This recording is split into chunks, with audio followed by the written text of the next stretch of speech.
malaking problema yan. Opo. 950 million ang bayarin sa basura pa lang. Pero assurance to them. Babayaran kayo ng lungsod ng Maynila. Pumanatag kayo. Hindi nga lang biglaan. But we will find ways.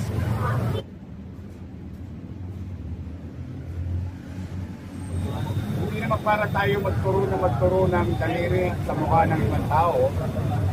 Kaya lang, kailangan malaman ng taong bayan. At the end of the week, the garbage crisis will be done or finished by Saturday.